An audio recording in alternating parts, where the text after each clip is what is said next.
Olá, pessoal! Agora, dando sequência à apresentação, nós vamos entrar na parte prática da elaboração de projeto, que é a estrutura. Então, a primeira parte dessa estrutura é a capa. Na capa, isso vai depender do edital, é preciso ter um resumo. Uma dica ao fazer o resumo é não ultrapassar uma página, ser direto, claro, interessante. E o resumo é escrito depois que o projeto já está redigido. Quando você faz o resumo de um projeto, é através do resumo que você desperta o interesse do avaliador pela leitura do seu projeto. Então, o seu resumo tem que causar brilho nos olhos de quem está lendo. Capriche no resumo. É através dele que você seduz o seu financiador. Então, depois vem o título, a organização, proponente, identificação e apresentação, breve histórico, missão, objetivos, principais ações que desenvolve, áreas de atuação, área de abrangência, público-alvo, beneficiários, resultados alcançados, se já ganhou prêmios, concursos, quais, quando, quais são as parcerias e convênios que possui, suas principais fontes de recurso, a articulação e a participação em políticas públicas, qual é o seu histórico de atuação. Então, tente falar resumidamente todo o currículo da sua organização. Terceiro ponto é o responsável legal. Quem é o responsável legal da sua instituição? Quarto, é o coordenador, o responsável pelo projeto. Quinto ponto, período de execução. Quanto tempo vai durar o seu projeto? Local de execução, justificativa. A justificativa deve partir da situação atual, ou seja, o problema que você está propondo resolver ou transformar através do projeto. Então, isto é, das dificuldades e problemas e condições de vida dos beneficiários e conduzir à indicação de qual será a situação futura, qual será o impacto, a mudança, caso o projeto tenha êxito. Então, na justificativa, você antecipa o que o projeto irá proporcionar. Lembrete, a justificativa responde a qual problema, dificuldade e desafio queremos superar e por que queremos desenvolver um projeto para superar este problema, situação e desafio. Oitavo tópico, público-alvo e os beneficiários. Então, o público-alvo responde a quem dirige o seu projeto. Na parte de público-alvo, alguns editais pedem o público direto e o público indireto. Por exemplo, em um projeto que você vai fazer para idosos, o seu público-alvo são idosos do bairro X da área da cidade tal. Os beneficiários indiretos podem ser familiares, podem ser instituições. Então, fiquem atentos a quem vai se beneficiar indiretamente do seu projeto e, se for necessário, inclua na redação. Objetivos são divididos em geral e específicos. Sobre os objetivos, lembre-se sempre que eles respondem a para que vamos desenvolver o projeto. O objetivo é o que você deseja alcançar. Tente sempre ter em mente que objetivo e ação e atividade são partes diferentes. A ação é o que vai ser feito para atingir o objetivo proposto. Metas. As metas referem-se à quantificação e à qualificação dos objetivos que se quer alcançar. Estabelece principalmente quanto e quando. Quando a mudança será feita e qual o impacto, se é possível mensurar, que será obtido através do seu projeto. Resultados. Responde a quais mudanças concretas serão produzidas na situação inicial e na vida das pessoas envolvidas. Quais serão os benefícios para o seu público-alvo? Uma dica importante: os resultados propostos devem representar alterações nas informações negativas constantes da justificativa do diagnóstico e devem ser coerentes com os objetivos estabelecidos. Não há problema em se apresentar um número de resultados superior ao de objetivos. Um mesmo objetivo, se cumprido, poderá gerar mais de um resultado positivo nas condições dos beneficiários. Por exemplo, quando você estabelece como um objetivo gerar renda para idosos, além desse resultado, que outros resultados você pode obter através desse objetivo? Melhoras na qualidade de vida, mais acesso à cultura, lazer. Então, percebe que um objetivo pode gerar vários resultados? Então, fique atento a isso e seja claro ao redigir isso no seu projeto. Então, exemplos de objetivo geral. Contribuir para a promoção e defesa dos direitos de 228 idosos residentes na Vila XYZ, através da realização de oficinas artístico-culturais, do envolvimento familiar comunitário e do estímulo ao protagonismo com vistas à redução das manifestações de violência contra a pessoa idosa. Objetivos específicos: ampliar as oportunidades de acesso dos participantes ao lazer, à recreação e à cultura, aumentar o nível de conhecimento dos participantes sobre direitos humanos e, em particular, sobre os direitos da pessoa idosa, tendo em vista uma cultura de paz. Articular famílias, escolas e outros projetos sociais da vila e adjacentes em torno da defesa e promoção dos direitos da pessoa idosa. Promover o desenvolvimento de iniciativas de protagonismo dos idosos em prol de sua comunidade. Exemplos de metas: atender 228 idosos em 2 turnos, manhã e tarde, organizados em tipos diferentes de oficinas de segundas a sextas-feiras durante 12 meses. Oferecer informações teóricas e atividades vivenciais práticas com ênfase na defesa e promoção dos direitos humanos e na redução da violência das relações familiares e comunitárias. Envolver 200 famílias dos idosos e 6 projetos sociais da região em atividades conjuntas de defesa e promoção dos direitos da pessoa idosa durante 12 meses. Identificar idosos com potencial de liderança para a construção de propostas e atividades que contribuam para mudanças na realidade local.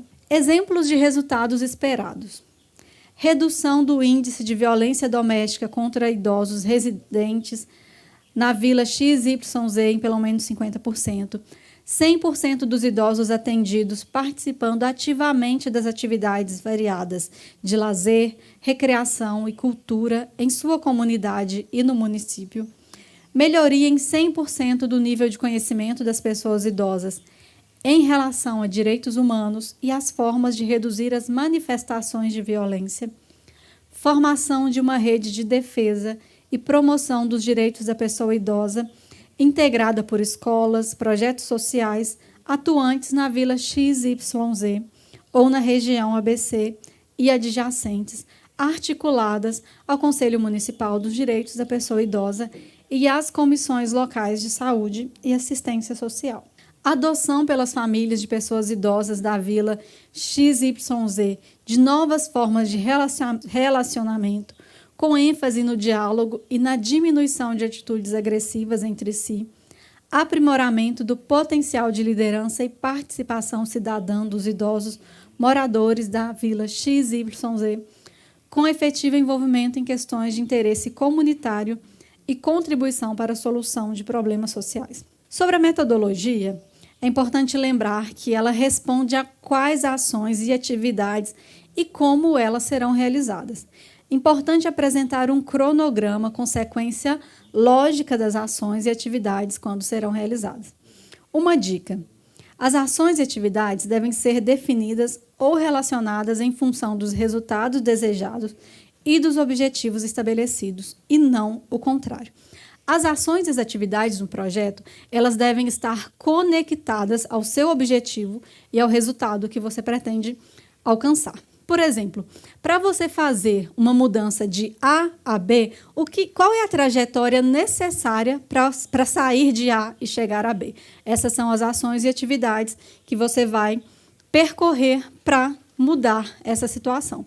Então, as atividades e ações, elas têm que estar alinhadas com isso, partindo do objetivo e entrando em conexão com o resultado que você quer alcançar.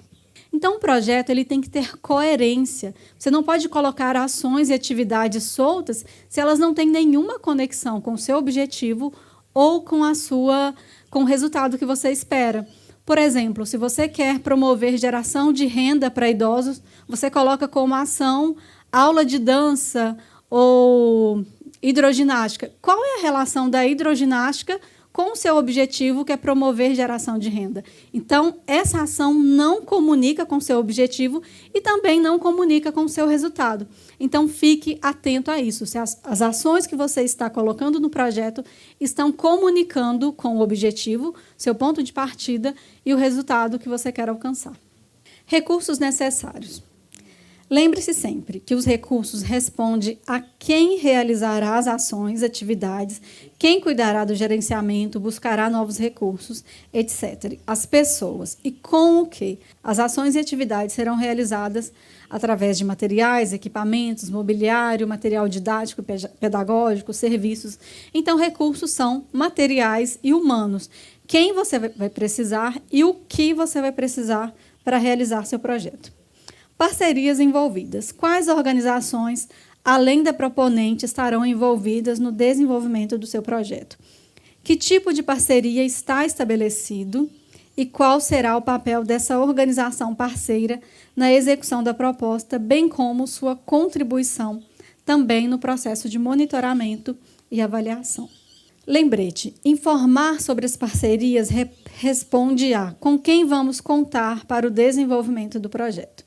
Esse projeto vai ser feito exclusivamente pela sua instituição ou você precisa de parceiros? Quais serão os parceiros? Lembre-se sempre de comunicar, de convidar os parceiros antes de enviar o seu projeto para aprovação. Os parceiros devem tomar conhecimento de que serão indicados no seu projeto e qual será o seu papel na parceria. Monitoramento e avaliação. Descrever como serão os processos de monitoramento e de avaliação, quais são os instrumentos, prazos, quem serão os responsáveis e quais serão os indicadores, parâmetros, medidas utilizados para possibilitar a medida e a comparação entre a situação inicial e os resultados alcançados. Indicadores é uma medida pré-definida para avaliar o quanto uma determinada atividade acontece e ou produz os resultados esperados. Trouxe aqui alguns exemplos para vocês verificarem. Realizar curso de panificação com duração de 80 horas aulas para atender 15 alunos. A meta: 100% das vagas preenchidas, mínimo de 80% de pessoas certificadas. Indicador: número de pessoas gerando renda autônoma ou no mercado de trabalho. 6. Realizar curso de captação de recurso para sustentabilidade administrativa das organizações e apoio financeiros aos projetos.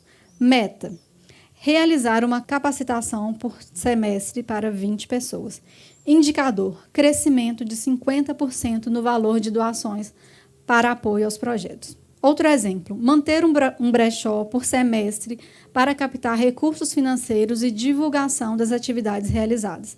Meta: captar R$ 3.000 por brechó. Indicador: captar o mínimo de R$ 2.400 de valor acumulado no semestre. Outro ponto importante é o orçamento. O conteúdo do orçamento deve estar diretamente relacionado às atividades que serão realizadas. A planilha orçamentária deve refletir claramente quanto de dinheiro será necessário para dar conta das ações e atividades planejadas. A apresentação do orçamento responde a do que, quais itens de despesas precisaremos para executar o projeto e de quanto, em termos de dinheiro, precisaremos para dar conta do projeto. Quando você envia um projeto, você já tem um orçamento planejado. O projeto ele tem início, meio e fim. Então, esse orçamento que você planejou, que você definiu, ele tem que dar conta de toda a condução do projeto. Então, é muito importante estar atento a todos os itens que você vai precisar, se você tem os recursos para contrapartida. Vamos imaginar que você se cadastra para um projeto de R$ 1 milhão e existe uma contrapartida de 10% do valor. Imagine só que a sua instituição não possui esse valor de 10%. E aí, por que você cadastrou num projeto de uma captação alta se você não tem o recurso de contrapartida? Às vezes, a gente vê um recurso muito alto, os nossos olhos brilham e a gente acha que vai fazer uma mágica e o dinheiro vai aparecer. Então, não se deixem levar por essas ilusões de achar que vai conseguir o dinheiro. Observe o que você tem em caixa, quais são as suas condições de contrapartida e fique atento ao que você precisa para executar esse projeto dentro do prazo definido. Então, muita atenção na hora de fazer o seu orçamento, quais recursos você vai precisar, quais pessoas, e se o recurso que você está determinando dá para executar esse projeto no prazo que você definiu. Eu trouxe aqui um exemplo de orçamento, né? Uma impressora, quantas unidades você vai precisar, qual o valor unitário, qual é o valor total. Então, faça um orçamento, verifique o prazo do seu orçamento para ver se não vai ter um aumento no valor que você colocou no projeto e o valor que esse item estará depois da aprovação do projeto, porque existem produtos que eles têm uma variação de preço. Por exemplo, alimentos. Tem alimentos que, em determinada época, eles são mais caros e, de acordo com a economia, esses alimentos podem alterar preço. Fiquem atentos a essas variações. Então, filmadora, data show, selecione todos os itens que você precisará no seu projeto. Calcule a quantidade, calcule o valor unitário e valor total. Material de escritório, serviços de terceiros, você vai precisar de prestadores de serviços, recursos humanos, qual é o valor, qual o orçamento de cada pessoa que vai compor sua equipe. Então, por fim, local e data, assinaturas, um lembrete, né? A última página é assinada geralmente pelo presidente da instituição e as demais páginas são rubricadas. Não se esqueçam desse detalhe. Agora, o processo de monitoramento e avaliação do projeto. Por que é importante a gente focar nesse processo de monitoramento e avaliação? Através desse processo de monitoramento que você vai identificar se todas as suas ações e atividades estão acontecendo dentro do prazo que está no cronograma do seu projeto. Então, existe uma equipe que vai estar, no decorrer do projeto, avaliando se as ações e as atividades estão dentro do prazo e atingindo os resultados estabelecidos anteriormente.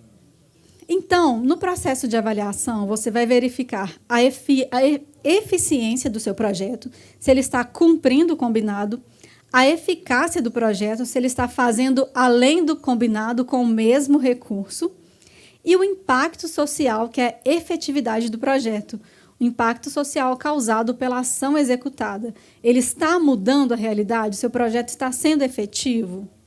Se o seu projeto não está alcançando a realidade, a equipe tem que rever as ações, reunir e buscar novas estratégias para que a realidade, para que o resultado seja alcançado até a finalização do projeto. Então, o impacto contempla as mudanças mais profundas e de longo prazo que um projeto ou programa pode influenciar ou provocar. É muito importante a gente pensar em projetos que geram impacto social. Tem projetos que eles são tentar tapar o sol com uma peneira. Você está ali cobrindo um problema e não está gerando nenhuma mudança, nenhuma transformação nas pessoas, na realidade. Esses projetos eles não estão gerando impactos. Então, por exemplo, dar cestas básicas, ele é um projeto paliativo ou ele gera um impacto, ele gera uma transformação na realidade. As pessoas que estão recebendo cestas, elas estão evoluindo de alguma forma? Elas estão conseguindo mudar uma realidade, transformar a realidade social delas? Ou é um programa paliativo, um projeto paliativo que só resolve um problema atual? Um projeto que gera impacto, ele transforma a realidade, ele transforma as pessoas. Então, observe se o seu projeto está gerando algum impacto, mudança de pensamento, mudança de estilo de vida, mudança naquele problema que você identificou inicialmente. Então, a sustentabilidade do projeto também é outro aspecto importante. É o conjunto de fatores que oferece garantias de que os benefícios imediatos e o impacto alcançados pelo projeto junto à população beneficiária terão duração prolongada ou serão conservados por um tempo razoável. Refere-se ao grau de continuidade dos resultados após a finalização de um apoio dado por uma agência de cooperação. Eu acho muito interessante essa questão da sustentabilidade, que ela está muito associada ao impacto. Quando você promove, por exemplo, um projeto de educação, você está ensinando novos hábitos para uma comunidade, para uma população, você está ensinando algo que vai transformar a realidade dela, Depois que o projeto acaba, a transformação continua. Por isso que é um projeto que tem sustentabilidade, além de ter impacto. Existem projetos que ele encerrou, ele não gerou nenhuma transformação, as pessoas continuam pensando da mesma forma, as pessoas não desenvolveram protagonismo, autonomia social. Uma palavrinha que chama muita atenção para quem está avaliando um projeto é se ele está identificando autonomia social, protagonismo nos beneficiários. Então, projetos sustentáveis geram líderes na comunidade, geram impacto social, geram mudanças no estilo de vida. Então, é um projeto que ele vai reverberando, ele vai gerando resultados mesmo depois que ele acaba. Então, é muito interessante você pensar nesse tópico ao redigir um projeto, ao planejar um projeto. Por que é importante monitorar? Monitorar é cuidar da realização das atividades previstas, do cumprimento do cronograma, dos prazos, do uso dos recursos de acordo com o orçamento previsto, da qualidade dos produtos adquiridos. Monitorar também é acompanhar a satisfação dos beneficiários, familiares, parceiros, a produção e apresentação de documentos, relatórios, a organização e arquivamento de documentos.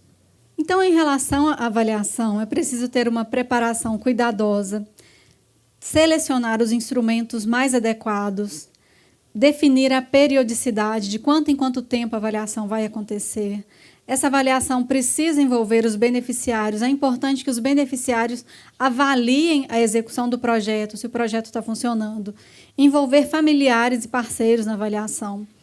Faça também registros constantes das ações e atividades do projeto. Faça relatórios, filmagem, fotografias. E não se esqueça da divulgação dos resultados. Eu vou contar para vocês por que é importante divulgar os resultados e você não precisa esperar o projeto finalizar para divulgar os resultados que já está alcançando na condução dele. Eu tive uma experiência em um projeto que eu participei tanto da elaboração quanto da execução, que nós estávamos obtendo resultados muito satisfatórios. E nós sempre mandávamos para o nosso financiador registros fotográficos e as datas dos próximos eventos que nós íamos realizar. Convidávamos eles sempre para participar.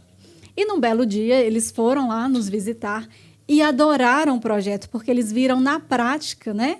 Eles já estavam acompanhando por fotos, mas eles viram na prática que aquele projeto estava sendo bem executado e estava agradando os beneficiários, porque eles tiveram também contato direto com os beneficiários do projeto. E aí, qual foi o benefício que nós tivemos com esse resultado? O nosso parceiro, que era quem disponibilizava o espaço, ficou super feliz por ver uma equipe de uma empresa de grande porte ali visitando, tirando fotos, fazendo filmagens. A filmagem, as fotos foram para o jornal dessa empresa e no ano seguinte esse projeto foi renovado. Então, percebe que nós não enviamos o relatório final, o tempo todo nós estávamos mostrando os resultados que nós estávamos obtendo. E o que é bacana nisso? Porque você passa credibilidade, você mostra que o seu projeto está tendo eficácia, efetividade, e isso enche os olhos de quem está financiando, faz os olhos brilharem dos seus participantes, dos seus parceiros. Então, se você está tendo bons resultados na execução do seu projeto, não tenha receio de divulgar. Mostre para as pessoas que aquilo está dando certo, que está dando frutos. A gente tem que mostrar coisas boas também para as comunidades, para que as pessoas passem a acreditar que projetos sociais dão certo e geram mudanças na realidade das pessoas. Então, principais documentos exigidos. Os documentos servem para auxiliar na análise da capacidade jurídica e da regularidade fiscal da instituição proponente. Quais são esses documentos? Ata de fundação da instituição, registrada em cartório, estatuto social vigente, inscrição junto ao Cadastro Nacional de Pessoas Jurídicas, ata de eleição da atual diretoria registrada em cartório, cédula de identidade e CPF dos representantes legais, que são os membros da diretoria, registro da instituição junto ao Conselho Municipal dos Direitos da Pessoa Idosa, declaração ou atestado de funcionamento, certificado de entidade beneficiente da assistência social, o SEBAS, certidão de regularidade junto às receitas federal, estadual e municipal, certidão de regularidade junto ao Fundo de Garantia do Tempo de Serviço, FGTS, e Instituto Nacional de Seguridade Social, INSS. Certidão quanto à dívida ativa da União, fornecida pela Procuradoria-Geral da Fazenda Nacional. Título de utilidade pública a níveis federal, estadual e municipal. Para a instituição qualificada como organização da sociedade civil de interesse público, OCIP, certificado de qualificação como OCIP, omitido pelo Ministério da Justiça, pela Lei Federal 9.790, de 1999, comprovante de abertura de conta corrente em banco específica para a execução do projeto, relatório de atividades para comprovar que realizou ou realiza atividades compatíveis com o objeto do projeto. Então, gente, não basta desejar fazer a diferença no mundo. É preciso ter estratégias que causam impacto. E não se esqueçam também de diversificar as fontes. Muitas instituições acreditam que a única fonte de recursos são os editais municipais. Mas existem editais estaduais, existem instituições, empresas que têm fundações e também abrem editais com frequência. E eu vou falar também de outras fontes de recurso que você pode utilizar para a sustentabilidade da sua instituição e também do seu projeto. Existem fontes que são pouco conhecidas. Uma delas é a vaquinha online. O que acontece? Existem plataformas online que financiam projetos sociais. O que é que você precisa fazer para conseguir recurso nessas plataformas? Primeiro, entrar no site, identificar, conhecer as regras de participação. Depois que você conheceu as regras, cadastrar o seu projeto, ele vai ser sujeito a uma avaliação. E aí, esse financiamento ele é coletivo. O seu projeto vai ficar cadastrado no site e várias pessoas que têm acesso ao site vão decidir se elas gostam da sua ideia e querem financiar o seu projeto. Então, gente, essa é uma fonte muito interessante, principalmente para as instituições que estão ligadas no mundo digital.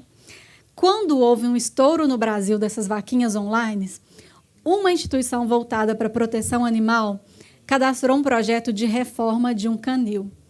Essa vaquinha arrecadou R$300 mil. Então, olha como existem pessoas engajadas em ajudar instituições onde elas acreditam que o trabalho é interessante, onde elas se identificam com a proposta. Então, se você gosta desse meio digital, comece a investigar, pesquisar quais são os meios de financiamento coletivo e veja como você pode entrar nesse universo aí e começar a captar recurso. É muito importante você diversificar suas fontes, porque quando você fica muito preso a editais municipais, você tem que ficar sempre aguardando quando vai surgir um outro edital. Se o seu projeto não for aprovado, pode ser que a sua instituição não dê conta de se sustentar, de se manter, ou de colocar em prática ações que geram mudanças, transformações sociais. Então, se você acredita na sua ideia, comece a diversificar suas fontes. E os financiamentos coletivos é uma boa alternativa nesse momento. Eu dei aqui algumas alternativas, algumas opções, que é a Catarse, Quicante. Então, uma outra opção super interessante é o bazar. Você pode promover bazar de tempos em tempos, uma vez por mês, ou você pode ter um bazar que dura o ano inteiro, se você tiver uma disponibilidade de local dentro da sua instituição. O que é interessante do bazar é que se as pessoas identificam com a sua instituição, se elas acreditam na seriedade do seu trabalho, elas vão se mobilizar, fazer doação de materiais para vocês venderem no bazar. Você pode escolher qual material, qual produto vocês querem vender. Existem instituições também que criam um produto próprio para vender. Por exemplo, instituições que trabalham com artesanato, fazem os bazares de artesanatos. Então, é também uma fonte alternativa de recurso, porque é interessante você diversificar suas fontes para que a instituição consiga se sustentar. E existem também as doações diretas. O que são as doações diretas? Existem instituições que utilizam serviços de telemarketing, onde elas pedem doações, e existem um tipo de doador, que é o doador anjo. O que é o doador anjo? É um empresário, geralmente empresários de grande porte, que gostam da sua causa, que abraçam sua causa e querem, de alguma forma, contribuir. Então, você pode também pesquisar empresários da sua cidade, pessoas que estão envolvidas ali socialmente, que têm engajamento social, que podem se interessar pela sua causa e, quem sabe, se tornar um doador anjo. Existe um outro tipo de parceria com empresas que eu acho super interessante. Vamos imaginar que o seu trabalho é para idosos e na sua empresa tem uma fábrica de fraldas. Você pode criar uma parceria onde você divulga aquela fábrica de fraldas e um valor do lucro é destinado para a sua instituição. O que é isso? Você vai divulgar aquela empresa, vai mostrar para a comunidade que ela tem uma responsabilidade social, um interesse social, e uma parte, às vezes, é uma parte simbólica, mas dependendo do volume de venda, para a instituição que está financiando, é muito significativo. Então, gente, essas são algumas fontes de recursos, mas vocês podem pesquisar novas fontes, criar fontes alternativas. O que você precisa entender é que não precisa focar em uma única fonte de recurso. Caso essa fonte, em algum momento, não disponibilize recursos, você tem outras formas de sustentar seus projetos, outras alternativas para a manutenção da sua organização.